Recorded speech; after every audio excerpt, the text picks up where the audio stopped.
Birazdan bu videoyu seyredenler rahmetlinin son sözleri diye yayınlarlar. İşaretine tıklamayı unutmayın. Abone oldunuz mu? Sen biliyor musun Kaunos'un en ünlü olduğu şeyini?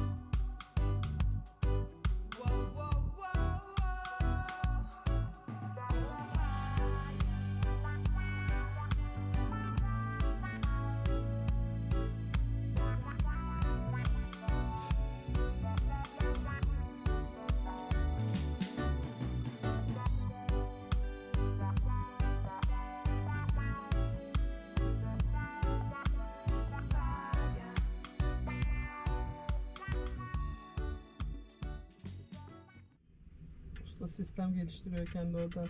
Abla şimdi Türk'te icat bitmez biliyor musun? Aynen öyle. Türk illa bir yolunu bulur yani. Bir şekilde yapmaya çalışır. Koltuğu komple yerinden çıkardılar. Kaynak yaptılar. Tabii biz gene o arada panikte video çekmeyi unuttuk. Şimdi yerine yerleştiriyor usta. Yerleştirmek de bayağı zor oluyor. Çünkü alttaki somunları tutamıyor eliyle. Ona icat yapmaya çalışıyor. Kaynağın üç cürufları kalmış yalnız. Hayır. Buradan kaynattım. Buraları daha önceden kaynatmamışlar. Anlıyor musun? Ben buradan da ayrıyeten kaynattırdım. Bir daha kırılmasın diye. Yoksa bak alttaki kaynağa bak. Ne şuraya kadar geliyor. Yani sağlam bir şey yaptım dedim ya. Olur yola gidiyorlar. Bunlar şey olmaz. Sağ olasın.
Bugün kısmetimize Ekincik koyu çıktı.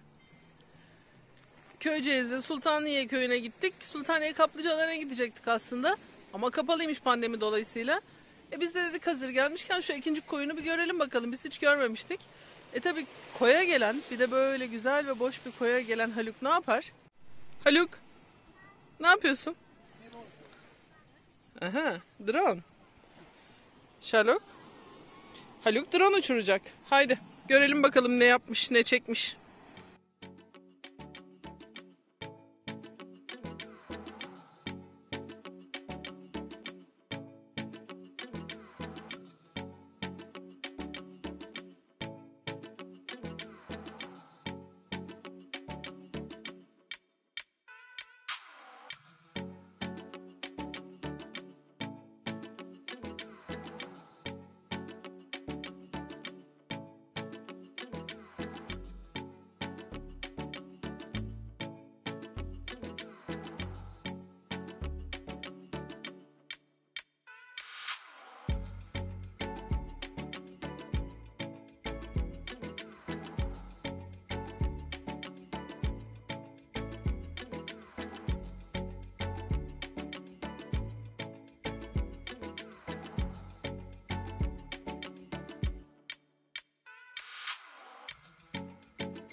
Tamam, çok güzel. Drone uçuşu bitti.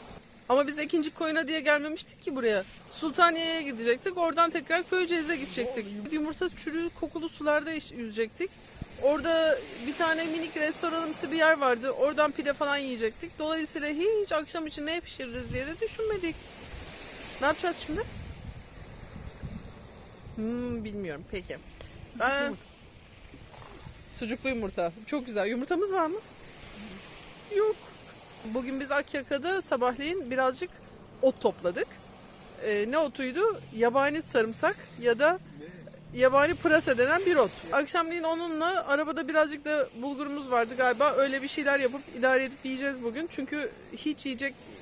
bir de yolda gelirken ekmek aldık. Ekmeğimiz var. Eğer bu videoyu seyrediyorsanız zehirlenmemişiz demektir. O ne o hareket o? Yeriz ya. Yeriz ya. Eğer seyrediyorsanız doğru otu toplamışız, yemişizdir ve sağlıklıyızdır. Değilse geçmiş olsun zaten.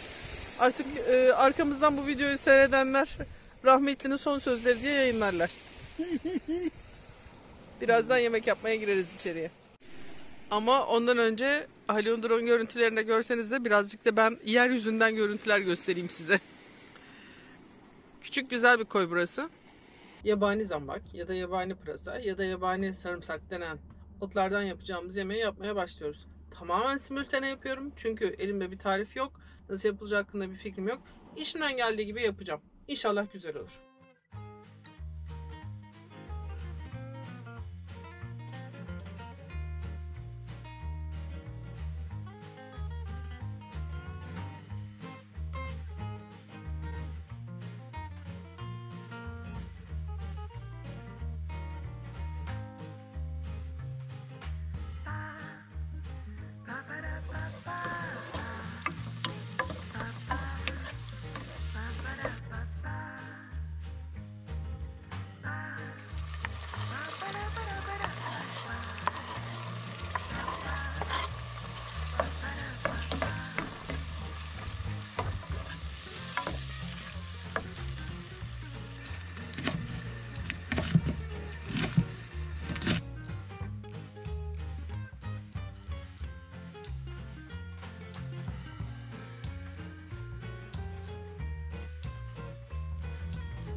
Evet, yemeğimiz pişiyor. İçine neler koyduk? Karavanımızda, yani evimizde olan neler varsa dedik artık. Bir tane küçük soğan vardı, onu koydum. Bir tane dolapta kim bilir ne zamandan kalma bir domates vardı, onu koydum. Bir de köy bulguru vardı, köy bulgurunu koydum. Tabii tuz, karabiber, kırmızı biber. Karabiberle beraber biraz hapşırık ve ıslanan gözler. Pişiyor bakalım, göreceğiz nasıl olacak tadı. Evet, geldik zurnanın zırt dediği yere.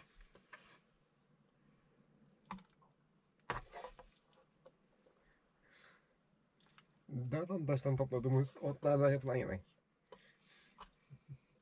Bu adam bana ot yediriyor. Yemek almıyor. Sen topladın otları. bana zorla toplattın bir de. Ne yapayım? Daş mı yedik? Ot yek dedik.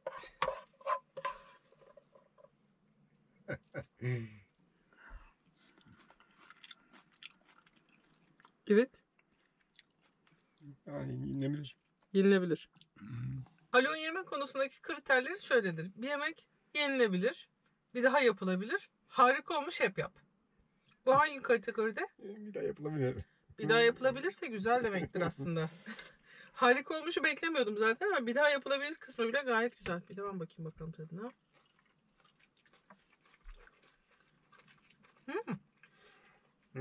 Gayet güzel bence.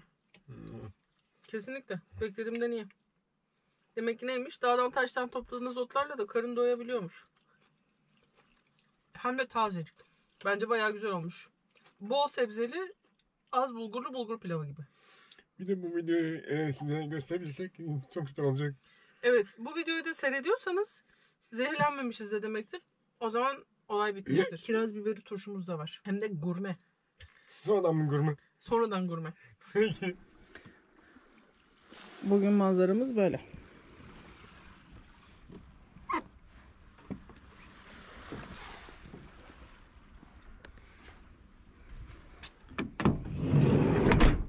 Biraz yürüyüş zamanı.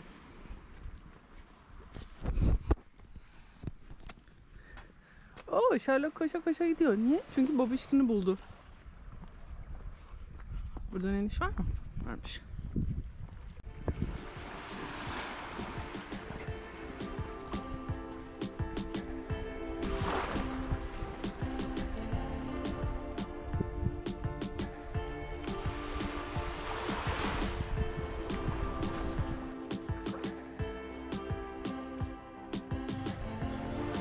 Uhu.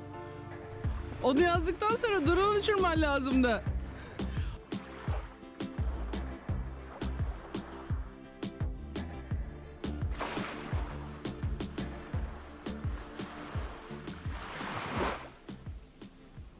Bunu arkasına tak. He. Düşük bütün drone olsun bunu. Düşük irtifalı drone. Peki bunu nasıl takacağımı da söyler misin? Şuradan çıkaracaksın şuradan. Ya yürü ya. Ne yazmış merak ediyor musunuz? Ben ediyorum. Hadi gidip bakalım.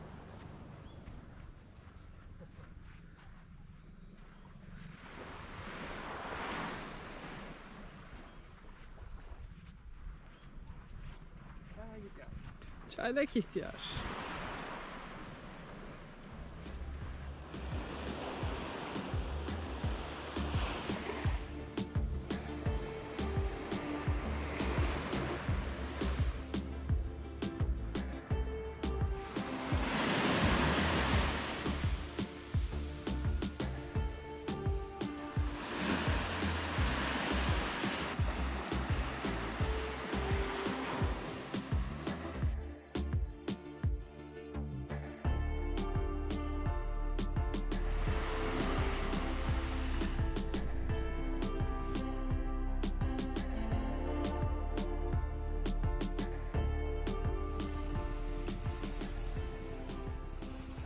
Haluk ve Haluk diyorlar ki videonun sonunda çan işaretine tıklamayı unutmayın. Bize abone olmayı ve çan işaretine tıklamayı unutmayın. Ya onu da alalım mı yanımıza? Hadi. Tamam. Çok tatlı yavru o da. Sherlock'un yavru hali. Demek ki Sherlock küçükken öyleydi.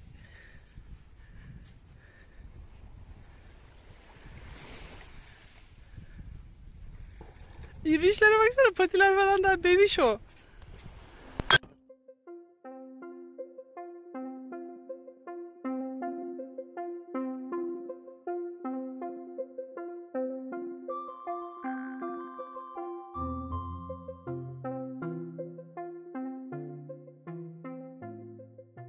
Giden Siirt Adası'ndan manzaralar.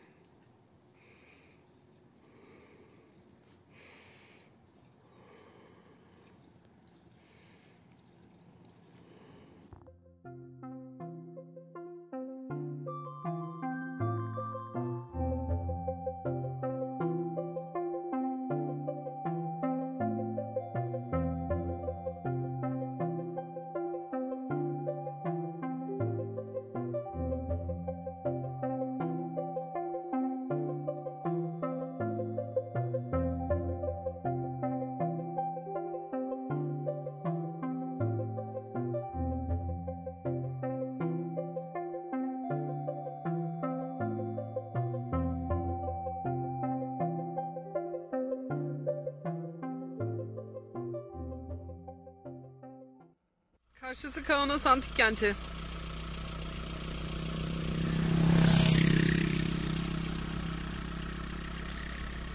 Şu karşıda gördüğünüz ova ya da dalyan eskiden denizmiş. Burası da bir liman kentiymiş tabii doğal olarak. Şu tepecik de büyük ihtimal bir adaydı. Ama sonra burası dolmuş. Arkasında Köyceğiz Gölü oluşmuş. Ve antik kent böyle geride kapalı bir alanda kalmış.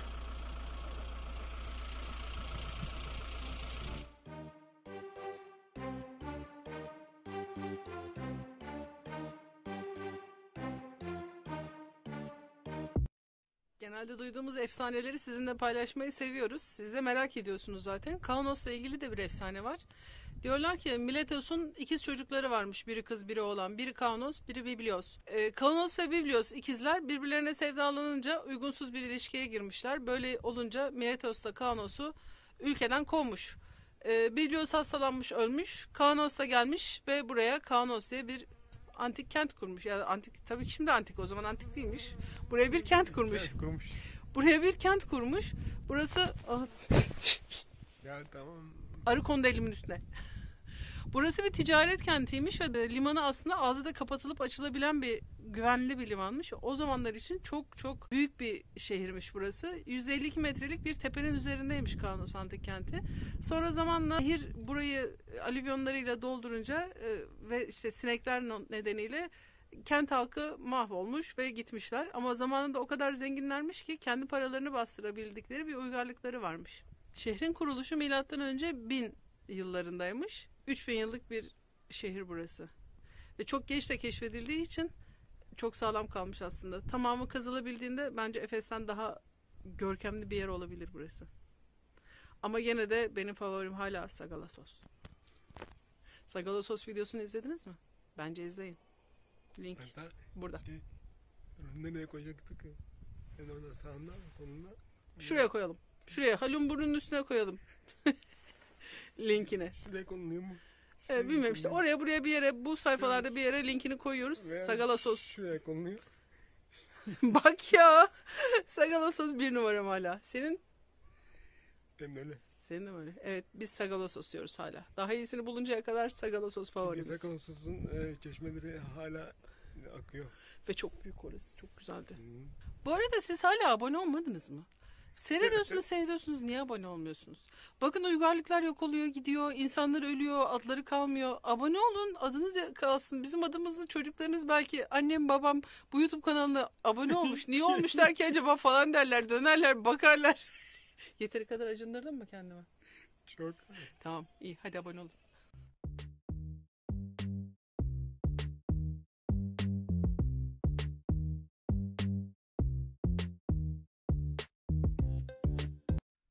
Anadolu'nun geleneksel şekline uygun olarak güneybatıya doğru yüzü dönük olarak yapılmış bir tiyatro. Ve gene Anadolu'nun geleneksel tiyatro şekline uygun olarak sırtı yamaca yaslanmış. 5000 kişilik oturma alanı varmış burada. Şimdi ancak insanlar 5000 kişi olarak futbol salonlarına göremez. Tabii canım. Tiyatro mu? 5000 kişi mi? Dalga mı geçiyorsun? Bu karşıda gördüğümüz alan Palaesta. Şurası kilisenin olduğu alan. Bu taraftaki hamam. Şurası da yuvarlak bina dedikleri, ne olduğunu tam olarak anlayamadıkları bir bina. Haluk bana kaleye mi çıkacaksın diye soruyor. Bence Haluk kaleye drone ile çıksın. Haluk kaleye drone ile çıksın diyenler lütfen yorumlara yazsın.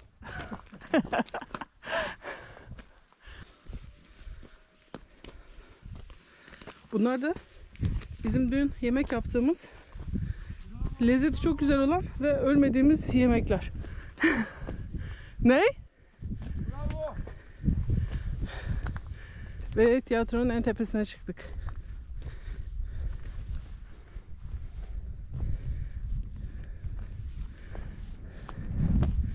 İşte tiyatro ve Kaunos.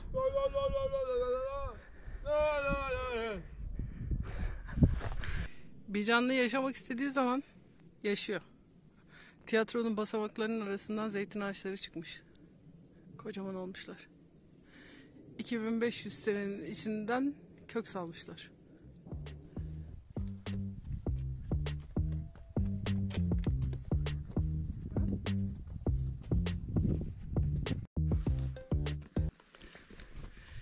Bu bizim Kaunos'a ikinci gelişimiz. İlk geldiğimizde buralar tamamen kapalıydı. 5 sene öncesiydi. Tepeydi ve ben buranın en ucunda bir kazı yapılıyordu. O kazı alanına bakayım diye cengaverlik yaparken yuvarlanıp düşmüştüm içine. Burasının kazıları bayağı bir bitmiş gibi görünüyor. Burası Apollon kutsal alanıymış. Sivrisinek çok fazla oluyormuş ve buradaki insanlar çok sıtmadan ölüyorlarmış. Ve benizleri hep böyle sarımsı yeşilimsi bir renkte dolaşıyorlarmış. O yüzden buraya soluk benizli insanların kenti deniyormuş. Ve gene sıtmadan dolayı buralara çok fazla kazı yapmak istemediklerinden zannederim İnsanlar gelmemişler.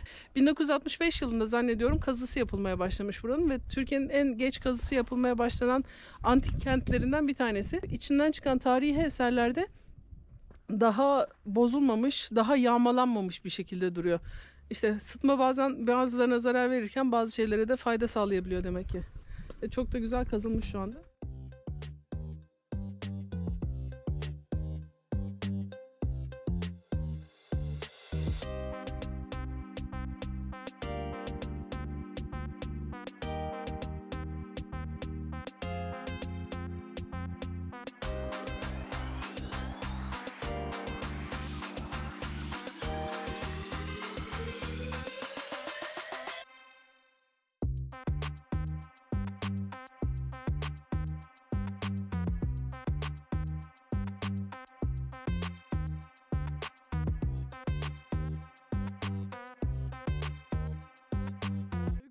Gelmeyip kestirmeden gelecekti. Sonra kestirmeden yolu bulamamış. Çıkmış oraya tepede beni bekliyor. Tarihi eserlerde su sistemine bir örnek.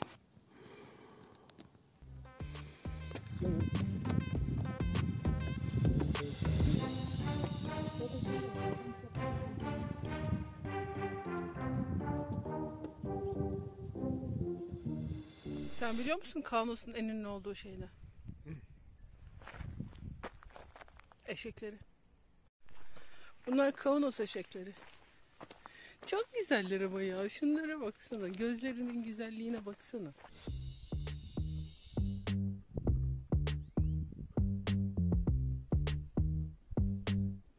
Bir dakika. Burası Kaunos'un artistik kapısıymış. Bu kapının önüne herkes böyle artistik pozlar verip videolar, fotoğraflar çektiriyormuş. Hadi biz yapalım.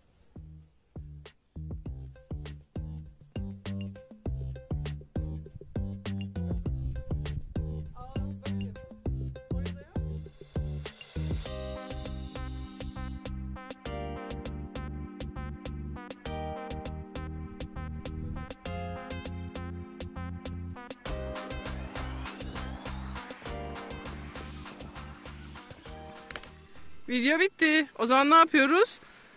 Abone olmayı unutmuyoruz ve çan işaretine tıklıyoruz.